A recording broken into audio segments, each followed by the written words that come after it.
All right, man. So real quick for the people, do you want to let the people know what's your name? DEO, doing everything official. How did you get into artist management in the first place? What led you to that direction? All right, so in a nutshell, because it's a long story. I was an artist for I don't know, like 15, 16 years. I was a part of a group called Even Odds. I'm always on my player shit, swift when I move. Sucker shit gets dealt with, never fucking up the groove. I keeps it 100, attitude smooth. BB King on my ways, giving you niggas the blues. My partner who was in that group with me, Money Always, he was our group producer.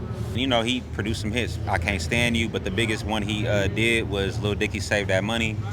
That was huge. Then I started managing him. But as an artist, G Val was the first artist that asked me to manage him. And I kept saying I didn't want to because I was still a rapper. I didn't feel like rappers should manage other rappers. So the moment that I took a back seat on the rap side, I hit up G, was like, I think I'm ready to start helping you.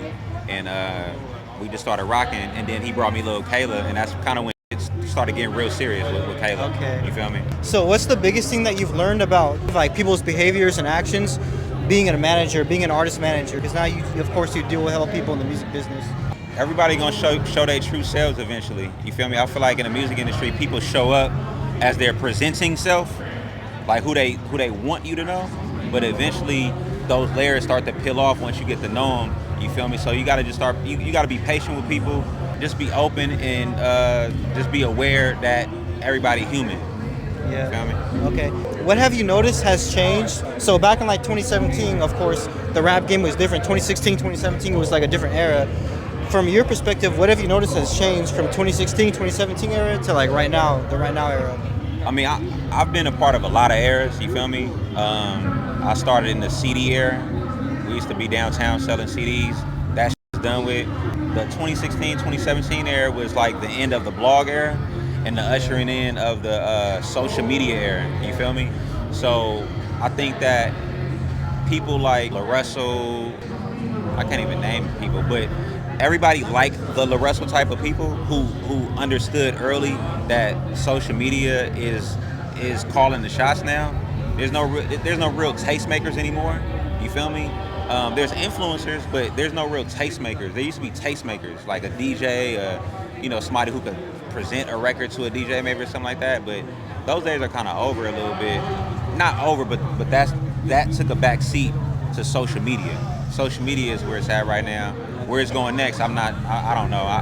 I got to study that and see where it's going next. But we're in the social media era right now. Do you feel like it's possible though for tastemakers to be more prevalent in the scene?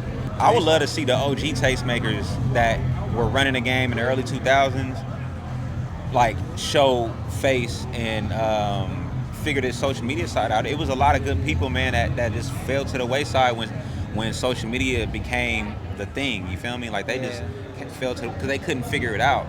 And my suggestion to them is find somebody like yourself, partner with a successful blog like yourself. And just get some game, because that's game that the older people don't got. It's people, I'm 40, it's people older than that was running shit, that they don't know how to figure this social media shit out, you know what I'm saying? And they just fell to the wayside and lost their position, unfortunately, you feel me? A lot of artists even a lot of artists will hit me up and be like, hey bro, can you manage me? I noticed that artists be thinking that they need a manager when they're starting out. Nah. But when do you need a manager? You need a manager when you got business to manage, you feel me? Like if you're not making no money, if you're not getting inquiries about other people doing business with you, you don't need a manager. You know what I'm saying? You could be self-managed until you build the business up. You feel me? Like 20% of zero is zero.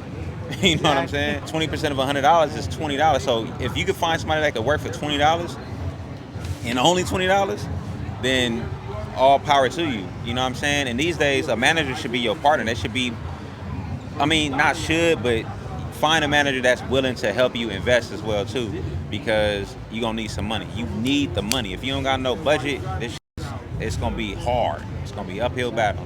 For the artists that are watching this, what is the biggest mistake that artists are making nowadays? I guess in the Bay Area, NorCal specifically, that's holding them back from really making it. Thinking that the streets matter in the music industry. You know what I'm saying? Speak on it. What do you mean? I mean, everybody a real nigga, you feel me? Like everybody a real nigga. Everybody got a gun. Everybody shoot people. Everybody's, whatever. But that shit don't matter in the music industry. Nobody, you sitting in a label office, they're not asking you, are you a real nigga? Like, they don't give a fuck about that. Is your music dope? Are you a hard worker? Are you waking up every day? And are you a rapper? Are you putting your all into this shit? They don't care about your street side of that shit. Put that shit to the side, you feel me? Park that shit if you want to do this shit. Straight up. All right, appreciate that, because yeah, a lot of artists are gonna definitely benefit off this. A lot of artists don't be knowing, they be hitting me up, Gonna be man. mad. Yeah, not facts, but hey, gotta figure it out somehow. Any last messages for the people? What you got coming? Any projects coming up? Lil Kayla, I'm Just a Girl just dropped. It's doing really well. We only on day 2, and I'm studying the numbers after 24 hours. It's doing really, really well. I'm expecting it to do well. Shout out to Rio 900, Jordan Cow, JR Mom, Baby Lana, Shamey all the way in Nigeria. Shout out Pipeline Music Group, Justin Sweeney, you know what I'm saying? Shout out my brother G-Val. We just doing it, you know what I'm saying? And forgive me for anybody I forgot. Shout out to y'all. Hell yeah. All right, y'all heard it right here.